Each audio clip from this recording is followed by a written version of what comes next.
സ്നേഹപൂർവ്വം ക്ഷമ സീരിയലിൻ്റെ ലേറ്റസ്റ്റ് എപ്പിസോഡിൻ്റെ പ്രൊമോ റിവ്യൂയിലേക്ക് എല്ലാവർക്കും സ്വാഗതം. അങ്ങനെ രാത്രിയിലും ജീവ രാധികയുടെ വീട്ടിലെത്തുവാണ്.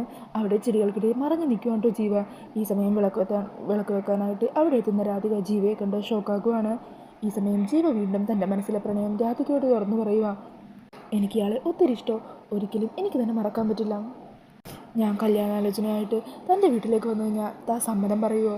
അങ്ങനെ രാധികയോട് ചോദിച്ചുകൊണ്ടിരിക്കുകയാണ് ജീവ. ഈ സമയം രാധികയാണെങ്കിൽ അവളെ ടെൻഷനോട് കൂടി നിൽക്കുവാണ്. നിങ്ങൾ ആദ്യം ഇവിടെ നിന്നിപ്പോൾ ആരെങ്കിലും കണ്ട ആകെ പ്രശ്നമാക്കും എന്ന് പറഞ്ഞ് ജീവയെ എങ്ങനെയെങ്കിലും അവിടെ നിന്ന് പറഞ്ഞുവിടാൻ ശ്രമിച്ചുകൊണ്ടിരിക്കുകയാണ്. ഈ സമയത്തായിരിക്കും മുത്തശ്ശി പുറത്തേക്ക് വരുന്നത് കേട്ടോ. അങ്ങനെ പുറത്തു വരുന്ന മുത്തശ്ശി രാധിക അവിടെ നിന്ന് സംസാരിക്കുന്ന ഒരു പയ്യനെ കാണുവാണ് കേട്ടോ. അങ്ങനെ മുത്തശ്ശി ആരാധെന്ന് ചോദിക്കുമ്പോഴേക്കും ജീവ അവിടെ നിന്ന് ഓടിക്കളയുവാണ്. ഈ സമയം മുത്തശ്ശി രാധികയോട് കുറേ ദേഷ്യപ്പെടുകയും ആരാണെന്നൊക്കെ ചോദിക്കുകയും ചെയ്യുന്നുണ്ട്. പിന്നീട് കാണിക്കുന്നത് മുത്തശ്ശി നേരെ യശോദയുടെ അരികിലേക്ക് ചെല്ലുക. ഈ സമയം യശോദയാണെങ്കിൽ എന്തോ കാര്യങ്ങളൊക്കെ ആലോചിച്ച് വല്ലാതെ സങ്കടപ്പെട്ടിരിക്കുമായിരിക്കും. ഈ സമയം മുത്തശ്ശി യശോദയെ അവിടെ നിന്ന് എണീപ്പിച്ച് പൂജാമുറിയിലേക്ക് കൊണ്ടുപോകുക. ദേ ഇപ്പോൾ ഭഗവാന്റെ മുമ്പിലാണ് നിൽക്കുന്നത്, ഇനിയെങ്കിലും നീ സത്യം തുറന്നു പറ. എന്താ നീ മനസ്സിൽ മറച്ചു വെച്ചിട്ടുള്ളത്? ഭഗവാന്റെ മുമ്പിൽ വെച്ച് നിനക്ക് കള്ളം പറയാൻ പറ്റുമോ? അന്നേരം വേറെ വഴിയില്ലാതെ യശോദ സത്യങ്ങൾ തുറന്നു പറയുവാണ്. എനിക്ക് പേടിയുണ്ടമ്മേ, അരുതാത്തത് എന്തെങ്കിലും സംഭവിക്കുമെന്ന്.